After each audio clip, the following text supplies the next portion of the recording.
Welcome back. So in the previous video, we have discussed question number 4 to question number 8 of 10th chapter of 12th class NCERT back exercise chemistry. The chapter is alkyl and aryl halides. In this particular video, we will be taking up the next question. So let's now move into it and let's see what is there we need to tell or we need to solve for the questions. So now we are on question number 10.9. So let's see what is the statement for it. Question number 10.9 is, which compound in each of the following pairs will react faster in SN2 reaction with OH negative ion? Okay, so we have been given two pairs of compounds and we need to tell out of the pair which one will react faster with OH negative in SN2 mechanism. Question is 10.9. SN2 mechanism. SN2 mechanism means nucleophilic substitution. Nucleophilic substitution bimolecular. Let's see what is the first pair. So the first pair is CH3Br or CH3I. Out of these two, which one will be reacting faster? Okay. Now here alkyl group is same, so we will not be considering the alkyl group here. So the difference in reactivity is because of the difference in the structure. Now, where is the difference? Difference is in the nature of the halide, which is attached to the methyl group. Okay. Now, if I say that we have methyl bromide and on this other side we have methyl iodide. Out of bromine and iodine, which one will be the better leaving group? Because OH negative has to come. It will be attacking this carbon and this Br negative or I negative, it has to leave as a leaving group. Nucleophile is OH negative, Br negative and I negative will be acting as the leaving group. Now, which one will leave faster? The one which is having a weaker bond with carbon. If CBr bond is weak, Br negative will leave easily. If Ci bond is weaker, then I negative will leave easily. Now, just compare the size of Br and iodine. Now, if we are moving down the group in halogen family, bromine is here and here it is iodine. Iodine is having a bigger size than bromine. So the bond length of Ci will be more than the bond length of CBr bond. Greater the bond length, weaker is the bond. This means Ci bond will be breaking easily. So I negative will be a better leaving group. Ci bond will leave easily. So CH3I, that is methyl iodide, it will be reacting faster in SN2 mechanism with OH negative. Hope this is clear. You just need to see whether CBr bond is weaker or Ci bond is weaker. Whichever is weak, it will be breaking easily and it will react faster. Okay, so let's now move into the second pair that has been given to us. First, let's just clear the screen quickly. Okay. So the second pair is CH3 thrice Cl or CH3Cl. Now here in this case, the halide is same in both the cases, but we will be considering the alkyl group for telling which one will react faster in SN2 mechanism. You need to keep it in mind, SN2 mechanism. Now in case of SN2 mechanism, both the reactants are involved in a single step. This means OH negative as well as the alkyl halide, it will be involved in the rate determining step. Okay, now in the second case, the case is like this. Now, if both the reactant molecules are involved in the single step, this means that we need to see the steric hindrance to the incoming nucleophile.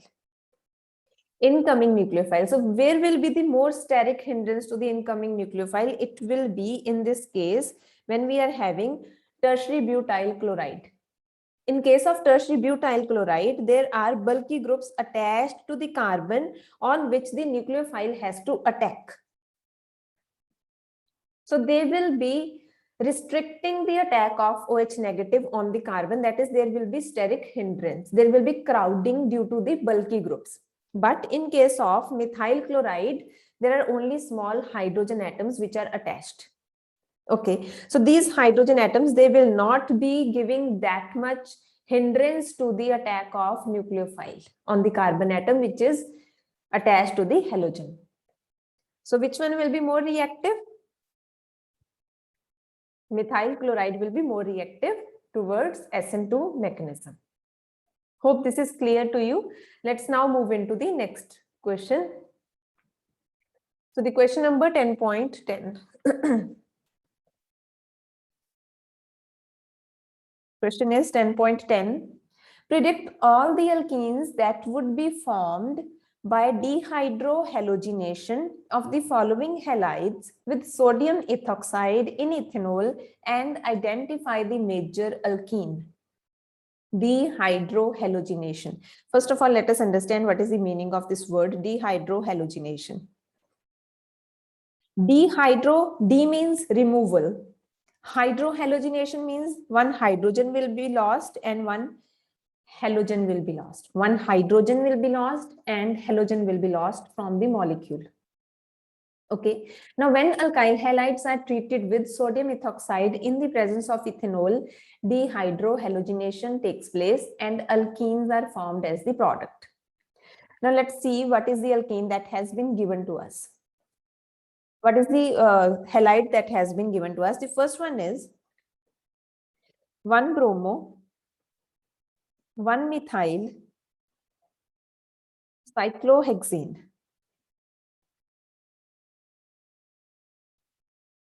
So this is cyclohexane. At the first position, we have bromine. At the first position, we have a methyl group. Now, it is treated with the sodium ethoxide in ethanol. Okay. Now, what happens is, you need to just keep it in mind that this is beta elimination. Why do we call it as beta elimination? Because the hydrogen that will be leaving the molecule, it will be beta with respect to the functional group. Beta with respect to the functional group. Now, what is alpha and what is beta? Alpha carbon is the carbon to which the functional group is directly attached. This means this carbon is the alpha carbon to which bromide is directly attached. The next carbon will be the beta carbon. This one will be the beta carbon. This one will be the beta carbon. And this is also the beta carbon. Now, hydrogen has to be removed from the beta position. So let's see what will be the result. Now, suppose I'm removing from this place. Hydrogen is going from this beta carbon. So I'm showing two hydrogens here. One will be leaving, one is there only. And here we have CH3. Okay, bromide has left the molecule. So it is HBr plus HBr. Okay. Now, if you consider this beta, this is equivalent to this beta. They are same. There's no difference between these two beta carbons.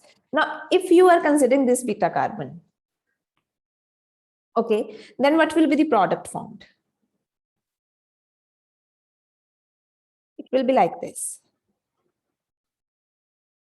First, this is unstable. Okay, you do not need to know why. Okay, now this is the major product. This one is the major product. Why so? Now, if you consider Sate-Zeff rule, according to Sate-Zeff rule, the alkene which is more substituted is more stable.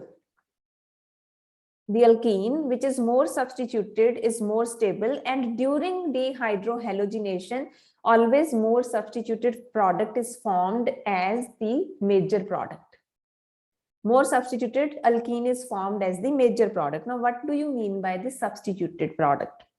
Suppose I'm giving you a simple example quickly. Suppose I have ethene. This is not a substituted alkene. Now, suppose I remove one hydrogen and replace it with CH3.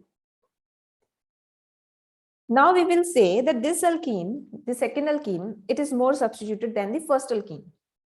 Then suppose I am removing one more hydrogen from this and putting CH3 here. Now the third alkene is more substituted even than the second alkene. So just like that, if you remove all the hydrogens and replace them with alkyl groups, they will be the most substituted alkenes.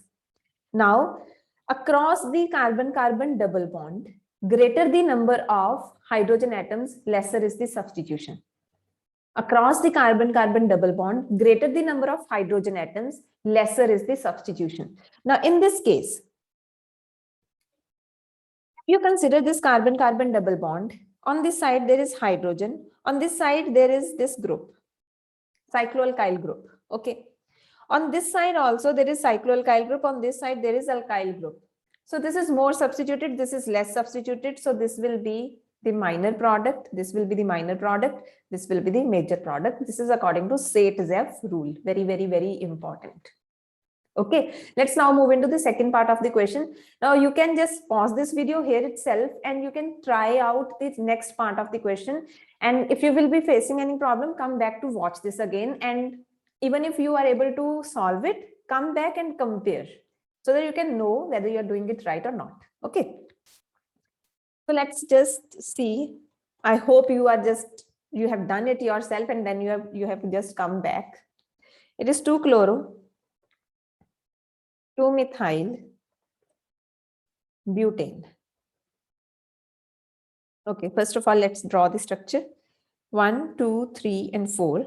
At the second position, there is chlorine and there is CH3. Now complete the valencies. Now we are treating it with C2H5OH in the presence of ethanol. Now here, this is the alpha carbon, the carbon which is directly attached to the functional group. It is the alpha carbon. And the carbon which is next, it is the beta carbon. So this is beta, this is beta, this is beta. Now this beta carbon and this beta carbon, they are equivalent. So we can consider any of the two. Okay. Now suppose this, the hydrogen is leaving from this beta carbon, then what will be the product formed?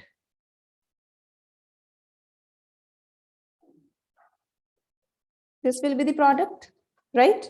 Now, if it is leaving from this beta carbon, then what will be the product formed?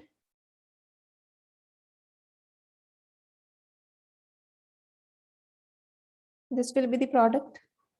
Now, I have told you how to recognize which alkene is more substituted. Again, I'm telling you out of these two, which one is more substituted. In the next part, I will not be telling you. Okay. So here, consider this carbon-carbon double bond. Across this carbon-carbon double bond, 2 alkyl groups. Here on this side, there is 1 hydrogen and 1 alkyl group. Okay. Now, when you consider this carbon-carbon double bond, 2 hydrogen atoms and 2 alkyl groups. So which one is more substituted? This one. The first one is more substituted. It will be the major product. Hope this is clear. And now let us move into 1, 2, 3, 4. Okay, right. So all the valencies are complete. Just check whether the valencies are complete or not. All the carbons, they should have 4 valencies. Okay. So let's now move into the next part of the question. Third part, it is 2, 2, 3 trimethyl 3-bromo pentane. Okay, 1, 2, 3, 4, 5. 2, 2, 3 trimethyl. So second position is having 2 methyl groups. Third position is having 1 methyl group. And the third position is also having bromine atom. Rest we can just fill the valencies. Okay. Right? Now, this is the alpha carbon. This is the beta carbon. This is the beta carbon. And this is the beta carbon. Carbon next to the alpha carbon is the beta carbon. Now, on this beta carbon, there is no hydrogen atom. So this cannot be involved in the dehydrohalogenation reaction because it is not having any hydrogen, so hydrogen cannot leave from this carbon. So we can consider this carbon for the reaction and this carbon for the reaction. Now write this reaction yourself, come back and check it. And moreover, I will not be telling you which one will be the major product. You need to see it, find it out, write in the comment section below which one will be the major product formed. Okay. All right. So if we consider this beta carbon, then this will be the product. CH double bond C. Here it is CH3.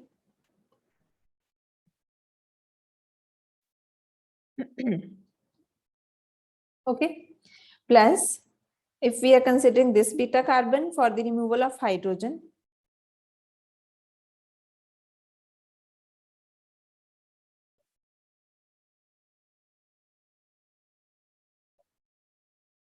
one, two, three, four, five. Okay. Okay, so these two products will be formed, and now you need to tell which one will be the major product and why. All right. So rule, I have told you which rule is to be used here. That is the Sitzeff rule. It is very, very important. Okay. So in this video, I'm taking up only these two questions because the next question is related to the conversions, and I do not want to mix it up with these two questions here. So you can just move to the next video for watching the next solution to the next question. And I have given the link to that video in the description of this video. Okay, so let's meet in the next video. And if you have any kind of doubts, definitely you can write in the comment section below.